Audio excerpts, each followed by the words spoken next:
Hi folks, it's Sonia with 2x2 Lagoto and Kennels.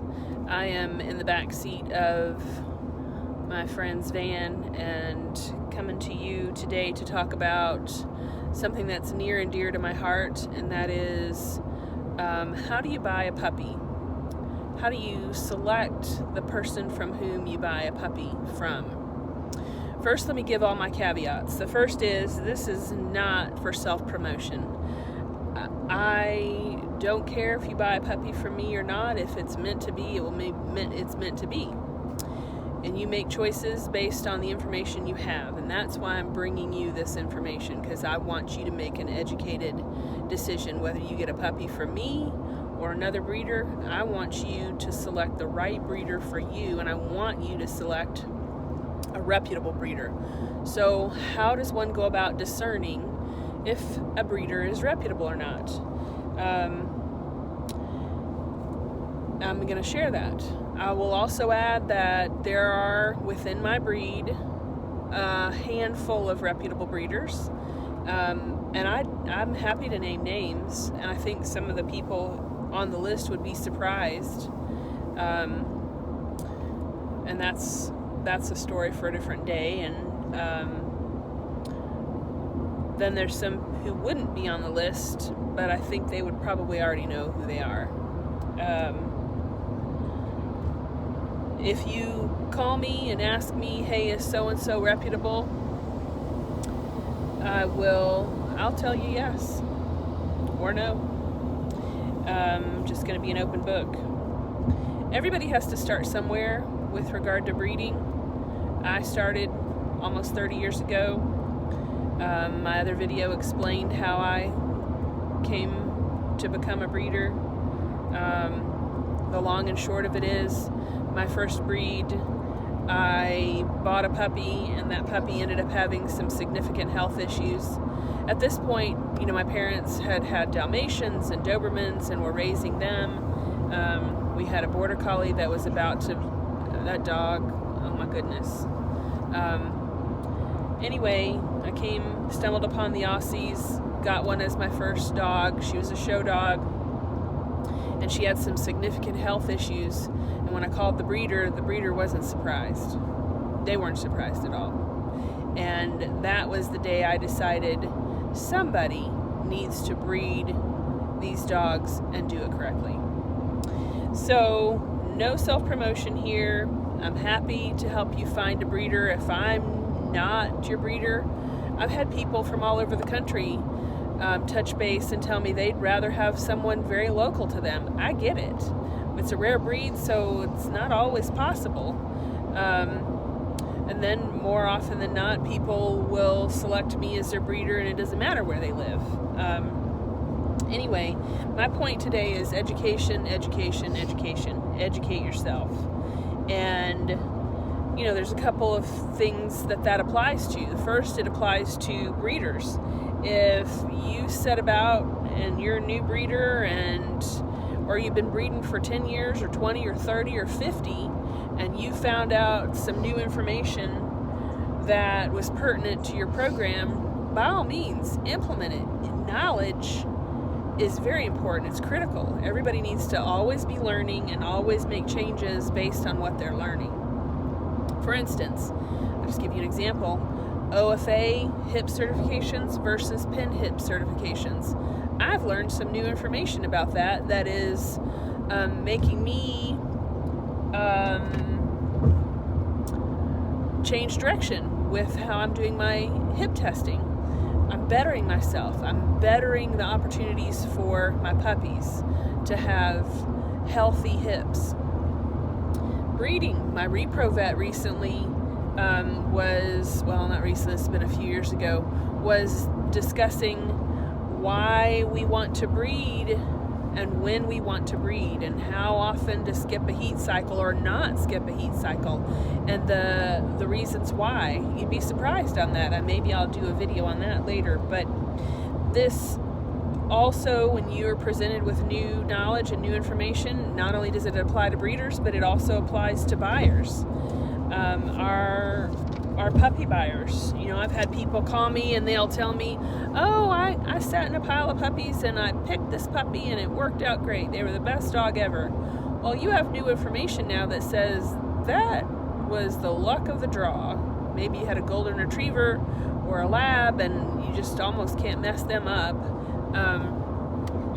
Or maybe your parents were behind the scenes because you were a child and you didn't know that it wasn't so much sit in a pile of puppies and pick a puppy. But with new information about temperament testing and reputable breeders and matching the puppy's nature and characteristics and temperament to your lifestyle, now that you have that information, you know not to sit in a pile of puppies and let the puppy pick you.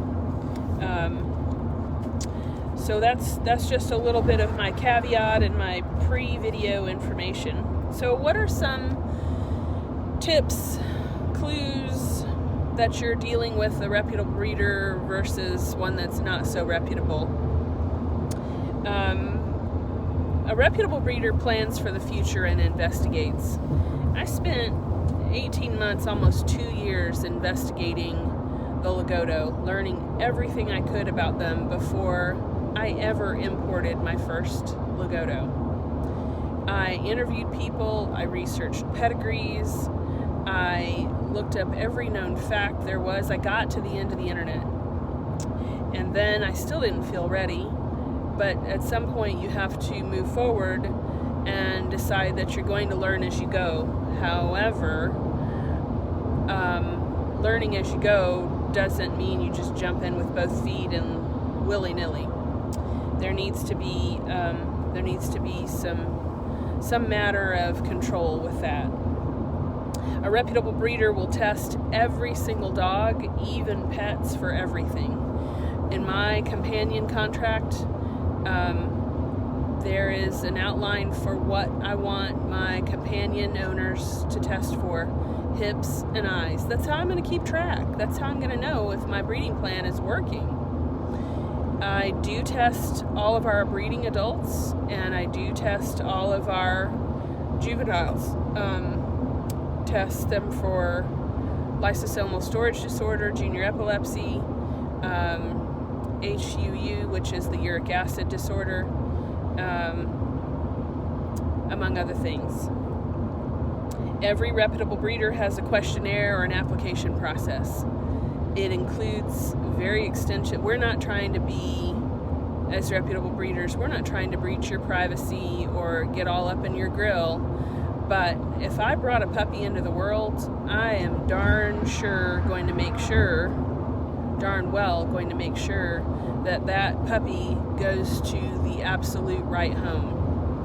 And that begins with getting to know you and you getting to know me. We're vetting each other. It's not just about, do I have a puppy available and do I want to sell it? It is about me making sure well before the litter is even conceived, that I have homes that are properly vetted for my puppies. I'm not bringing puppies into the world that don't have good homes. And by vetting, I mean we're going to know each other for several months before a puppy is placed in your home. You're filling out my questionnaire. We're having multiple phone conversations. We're checking each other's references. Google me. Chances are I'm going to Google you too. And again, I'm not trying to breach your privacy or be creepy, but I want to know that you can adequately care for a puppy of mine and that you're not crazy. A reputable breeder will have a genetic program that protects the dogs. And the only way to have that is to understand pedigrees, to understand dog genetics. Most of your reputable breeders will at some point have had some access to education within either their breed or canine genetics or canine animal husbandry. They've worked at a vet, they've been a vet tech, maybe they are a vet, maybe they went to college for this, maybe they have multiple college degrees, maybe they're just continuing on their education by taking different classes. different things that AKC or their breed club offers, but they're always educating themselves. They've studied and understood genetics. They know their pedigrees backwards and forwards. They know what produced what 5 generations ago, 2 generations ago. And they're an open book about it because they're not trying to hide, oh, maybe I won't sell a puppy if I disclose this, but they're making an awareness about these things so that they can maintain the integrity of their lines and their program. So some things to watch for in someone who is less than reputable. They've got a bitch or they've got 2 bitches and a dog, and it's the same dog they're breeding and just making pet puppies. They have no compunction to keep anything out of that litter. Is there something to keep out of every single litter? No, there isn't, unfortunately. Sometimes there's not something worthy of keeping, but that should be the plan. That should be the ultimate goal. People who are less than reputable breeders cut corners a lot. They make excuses about not showing or competing. The most famous that I've heard is dragging your dog around to a show to let a judge tell you whether or not it looks pretty, and that could not be farther from the truth. Dogs aren't being drug around. My dogs actually love to go to the show. They're getting attention from lots of people. They get lots of treats. That's a big thing, but they love it. This is what they're made for. They want to be shown and primped and exercised for this and prepared for this, and they love the excitement of it, and they want to truffle hunt, and they want to do agility, and they want to do these things. They also want to be a great family companion. That's sometimes the most important job a dog has. But the excuses about not showing don't really fly with me. I know how much I have spent on showing, and the reasons that I show are so that I don't become kennel blind, meaning I see my dogs as beautiful and perfect, and I don't have anybody ever tell me what I need to improve. It's hard to hear what you need to improve. It's hard to lose at a dog show, but if you're consistently losing and the judge tells you, well, your dog's hocky, your dog's not got a good headpiece, your dog's gait is off, you need to make some changes in your breeding program. And why should a companion animal owner care about that? Well, if you want a specific breed, and I'm not talking designer, because that's not designer, they're mutts, but if you want a purebred dog and you're paying purebred dog price, you want to make sure that dog looks like that breed, and they don't have faults that keep them from correct movement or keep them from correct health.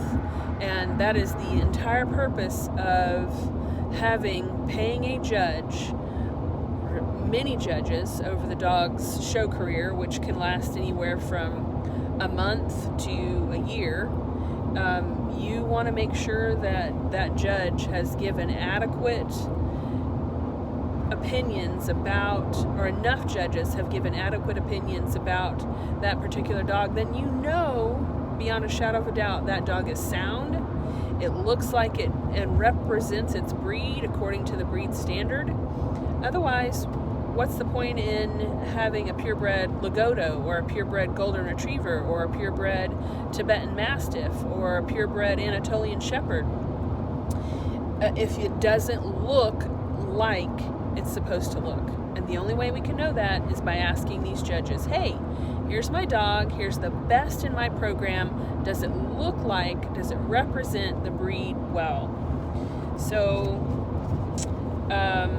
if your breeder is not showing, that's a problem. It's a big problem, and I stand firmly on that platform and routinely put my money where my mouth is with regard to that. At any given time, we have a couple of dogs out being shown. I'm not made of money. I very carefully and meticulously plan how to reinvest back into our program. That's just what's required, minimally. Another thing about disreputable breeders, they may be cutting corners. One of them could be showing. One of them could be vaccinating their own puppies. I'm not judging people who do this, but if you're vaccinating your own puppies, you don't have the warranty that the vaccine manufacturer gives. And I want that. I want to know that if something happens with one of my puppies that's been vaccinated by my veterinarian, that I have the full backing, not only of my veterinarian, but also of the vaccine manufacturer to do everything in our power to make sure that that puppy survives and gets the health care it needs. That's just my soapbox about that. For years, I gave my own vaccines until a very dear friend of mine who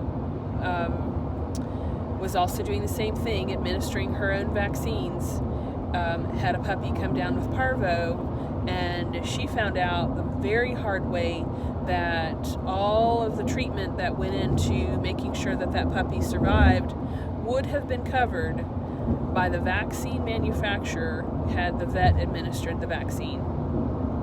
So anyway, so there's lots of cost cutting, and costs to a disreputable breeder are viewed as cutting into the profit margin. Well, if you're talking about profit margins with dog breeding, you're probably in the wrong arena. You probably need to go into selling coffee cups or widgets or something that's inanimate. Certainly not dogs. Are people doing this out of the benevolence and kindness of their heart to bring good puppies into the world? Well, yes, there's a little bit of that, but let's face it,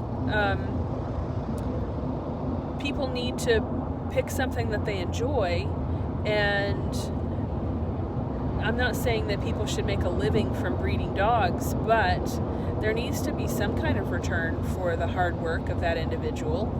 But if it's the sole focus, if you're just looking at your bottom line, and that's how you make your decisions with regard to dog breeding, you probably need to reevaluate.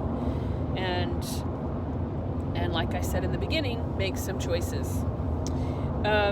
Reputable breeders are always consulting, learning, and educating themselves. They're spending money on educating themselves. And a couple of examples. We just went to a dog grooming seminar. Cost a lot of money to go. And I had to pay for myself and my family to get in and my employee to get in, and that's just part of it, learning how to properly care for the coat of this breed. And I had felt like I had learned all I could and needed to consult and learn and educate myself. Learning about different techniques for rearing puppies. Puppy culture, it's funny, I've done some of that puppy culture stuff for 3 decades, and somebody wrote a book about it and made a video about it, and now it's a thing, and I love it because it's educating more people how to foundationally raise their puppy. But that video series was expensive, and it's all part of it. I don't view it as, and any reputable breeder is not going to view this as cutting into the profit margin. I've had recently, and this is the reason for my rant, I've had several people recently call me who wanted to obtain a breeding pair or a breeding female or a breeding male, and my answer is unequivocally no. You're not just going to indiscriminately decide because you live in a neck of the woods where there aren't any Lagotto breeders, so you think there'll be a good market, or you're coming up on retirement and gee, you'd like a hobby or a way to make a little spending cash. No, not happening. All of my breeding animals must be shown. Period. End of story. If you're not down with that, you probably shouldn't be breeding dogs because you're just going to be viewed as a backyard breeder. Had someone contact me recently and tell me that they'd wear that badge proudly as a backyard breeder because they were against showing, not getting a dog from me. But I digress. Reputable breeders have a method for puppy placement, and that it is a very extensive method. It's very in-depth and detailed and lots of hoops to jump through, and it includes reservations before the litter is even conceived for us. I know that there are some breeders who do that differently. They wait until the litter is conceived. That's not enough time for me personally.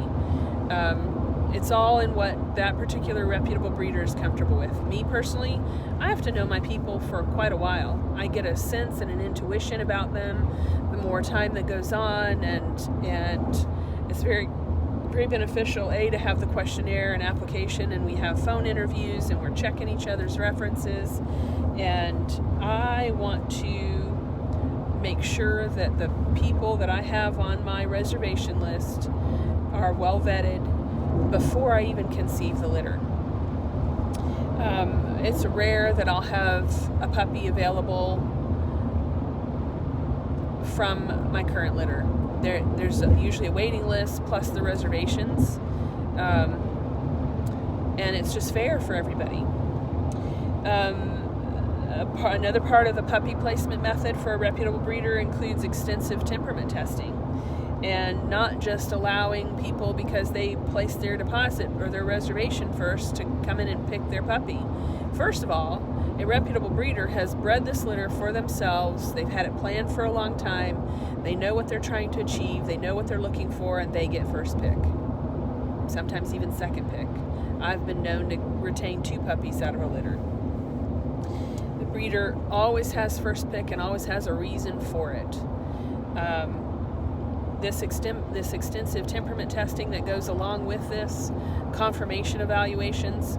You know, I've called breeders, when I was researching the breed, I called breeders who, through no fault of their own, it's simply a matter of education. Now they know that there is a method for evaluating the confirmation of a puppy and whether or not it'll be a good show prospect.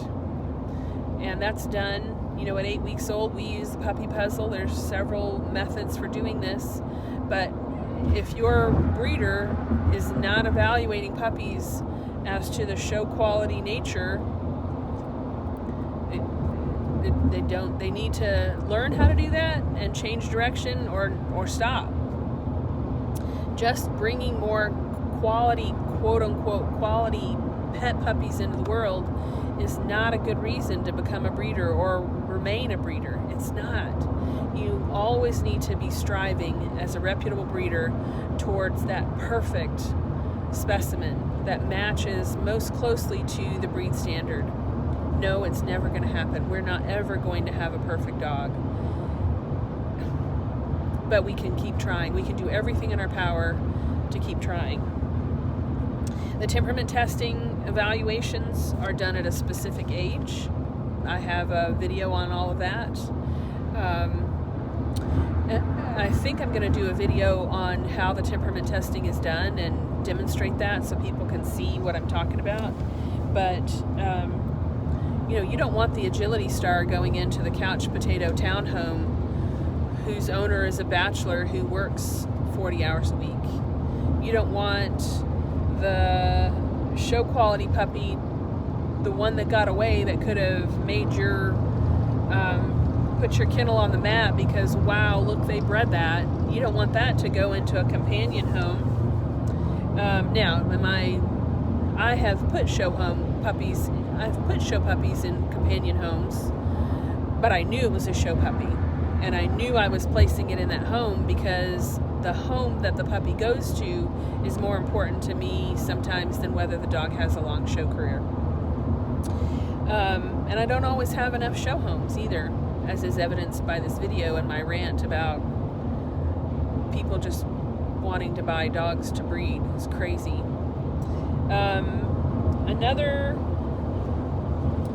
Another thing that is important with puppy placement, and your reputable breeder will do this, is a lifestyle evaluation. They're going to want to know everything about you, a day in the life of you and your family. And that is very critical for the temperament testing. When they're doing the temperament testing, additionally, they're having outside resources come in and do the temperament testing so that it's a very objective clinical approach to this. I don't care how great a breeder you are, you really shouldn't be temperament testing your own litters. You should avoid that at all costs, because we're human and we're faulty in our thinking, and we live in denial sometimes, and we can't always be subjective. Another thing that your reputable breeder will do in terms of puppy placement, they will have a plan for their breedings. They will know exactly who they're breeding to whom and why, and be able to, at a drop of a hat, explain that and explain what they're hoping to gain out of that cross. And they'll know which litter your puppy should come from based on your lifestyle, based on the puppy's temperament testing, and your family's needs. What job is that puppy going to have in your family? Are they going to be the very important, critically important companion, or are they going to perform in some kind of versatility arena, venue? Are they going to be a show dog? Are they going to be truffle hunting, duck hunting? What is the dog going to be doing? Another thing that disreputable breeders do, and this is a bad word in the dog world, brokering. What is a dog broker? A dog broker is someone who goes overseas or not overseas, and they'll buy a couple of puppies or an entire litter. They'll have arrangements with breeders overseas. They'll bring in an entire litter or a couple of individuals and resell them. Happens. So you don't know the foundation with which that puppy was raised. You don't know if it was temperament tested. Maybe it's got some health clearances. Maybe it's got all the health clearances. But how can that broker adequately contractually back the health and long-term well-being of that puppy if they didn't raise it? There's lots of ethical concerns about this, and I know there's some arguments about it, for it.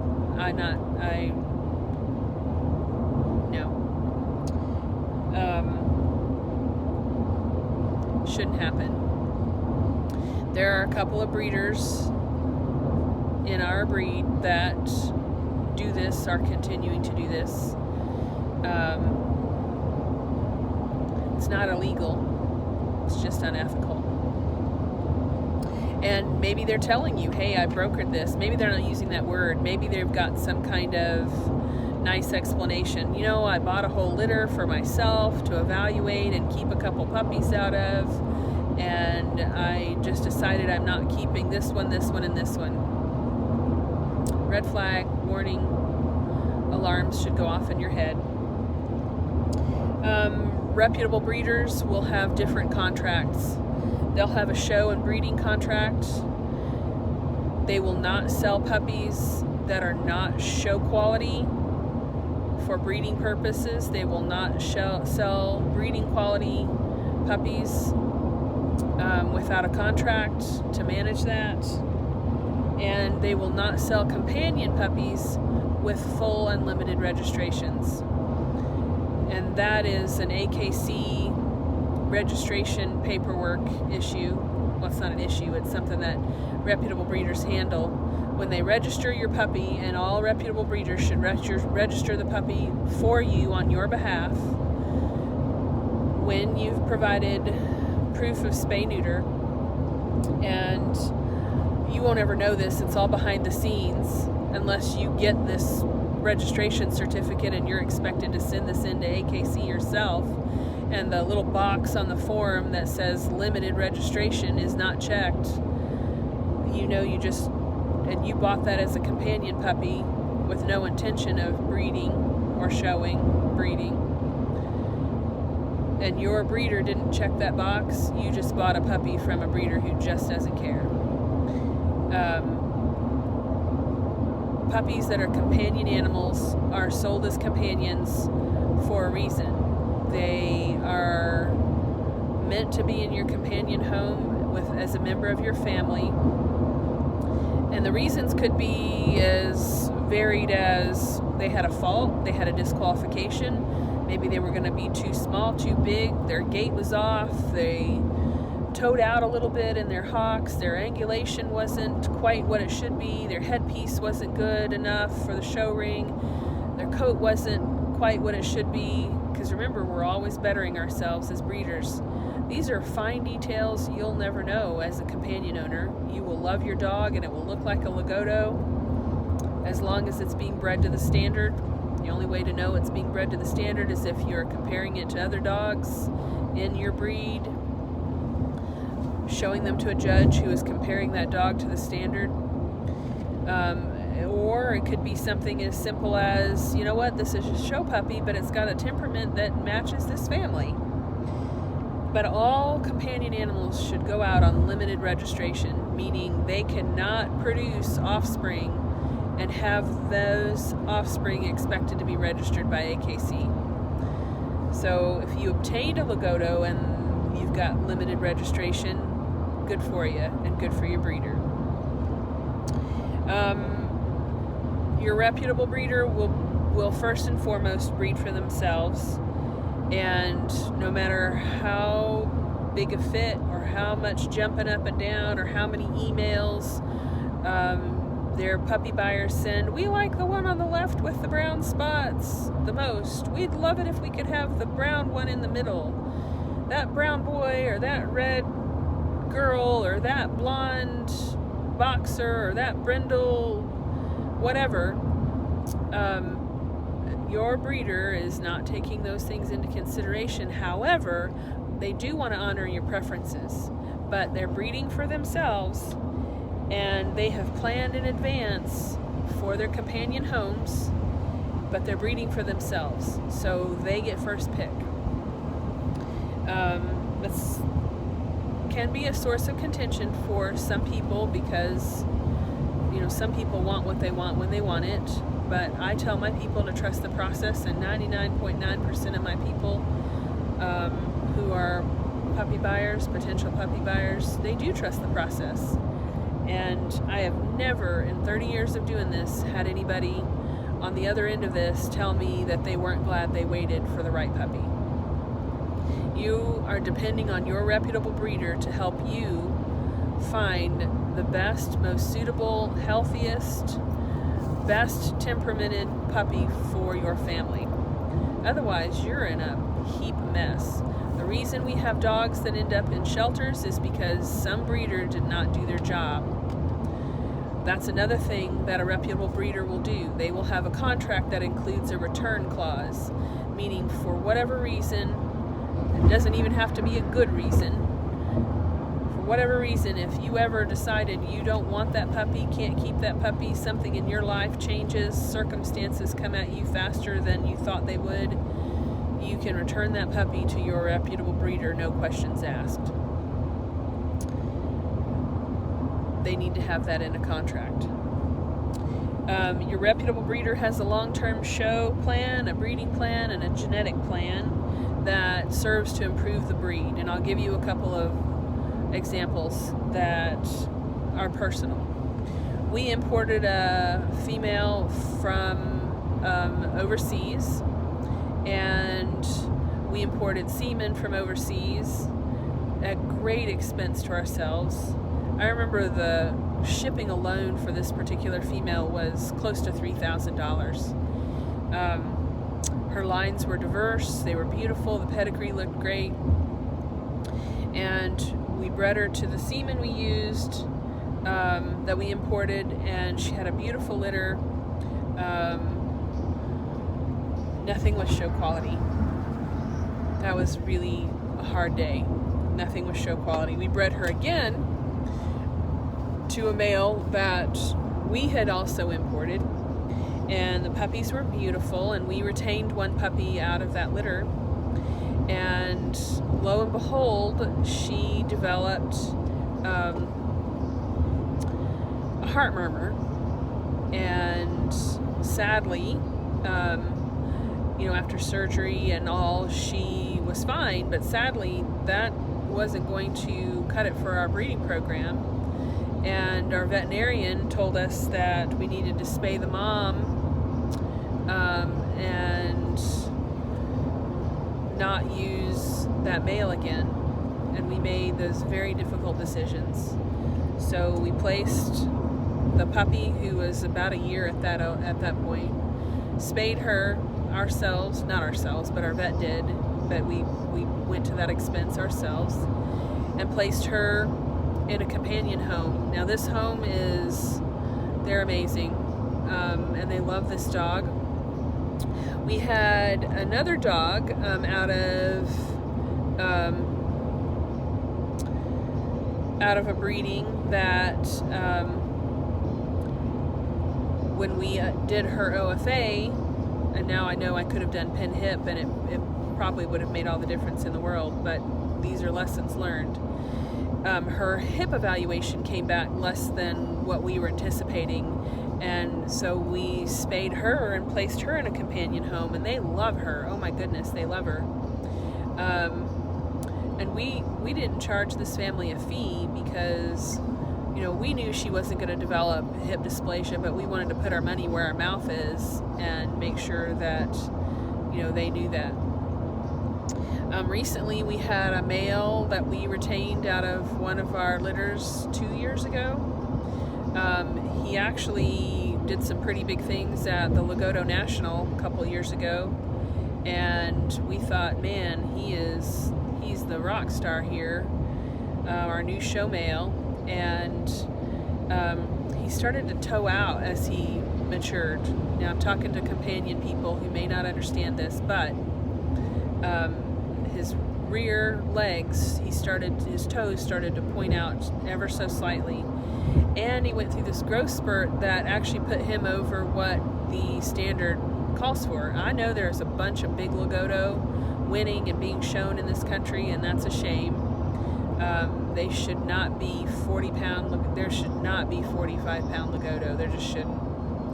Anyway, I digress. But this particular dog, we neutered him and placed him in a companion home. That was sucky. But it is what it is. You have to make these tough decisions, or you're just breeding pets. And it's fine to have. I've had a litter that had companion puppies in it, pets. But that wasn't my goal, and so you just try again. But if your ultimate goal is to breed good pets, you are missing the mark entirely of the sport. Your reputable breeder will have a health guarantee and a contract that returns, like I mentioned, in a return clause. I am not trying to take your dog from you if you can't keep it. I'm where it should come if you can't keep it. I brought it into the world. I need to be responsible for where it goes next, if it goes next. I have taken 3 puppies back in my 30 years.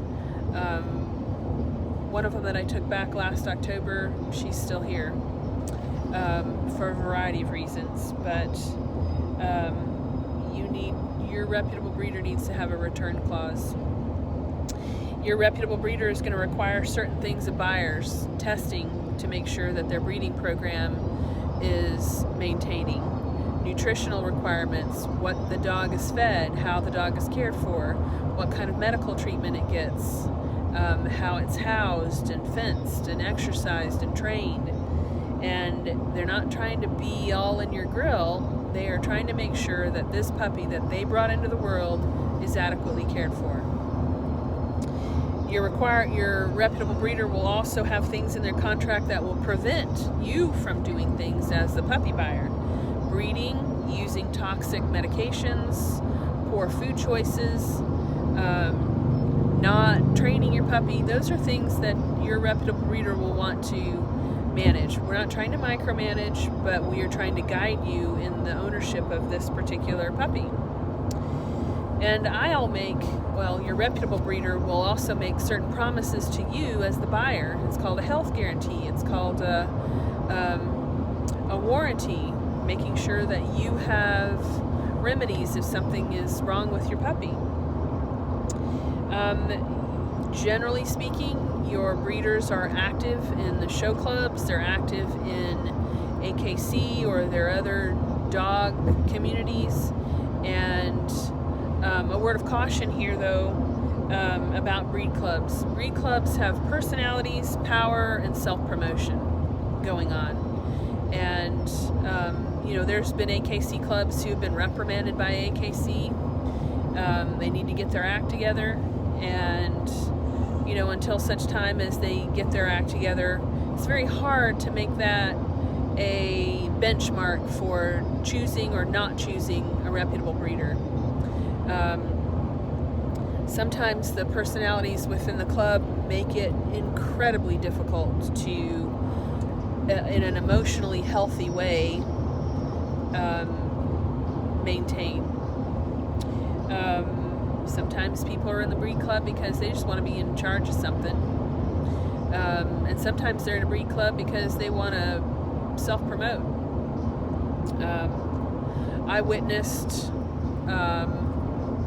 or have witnessed, at different shows, there'll be meet the breed booths where you can meet different breeds, and I have witnessed a multitude of, especially not especially, it happens across the board.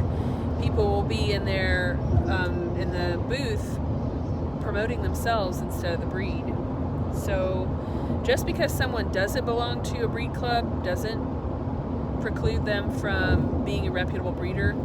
And the flip side, just because someone belongs to a breed club doesn't mean that they are reputable. Your breed clubs serve as managers of AKC relations and liaisons to the community. They serve to promote the breed and not themselves. They should be the maintainer of the standards, the teacher of the standards, the educator of the breed, and yet allowing autonomy, because there's nothing better in the community of the dog world than peer pressure to help people maintain standards and ethics. So those are some things about a reputable breeder that you should look for. A few things you should know. If you have any questions, if you're interested in a Lagotto and you want to find a reputable breeder, I'm happy to help, point you in the right direction. Again, this was not about self-promotion. This is about education. I said this at the beginning, I know people want to find the best puppy for them, and I'm here to help them, whether it is a puppy from me or someone else. So let me know if you have any questions. I hope I didn't rant too much. Be sure to share, like, and subscribe. Check us out on our Facebook page, 2x2 Lagotto. Check out our website, 2x2lagotto.com. Email us at 2x2lagotto@comcast.net. And enjoy the video. Thanks, folks.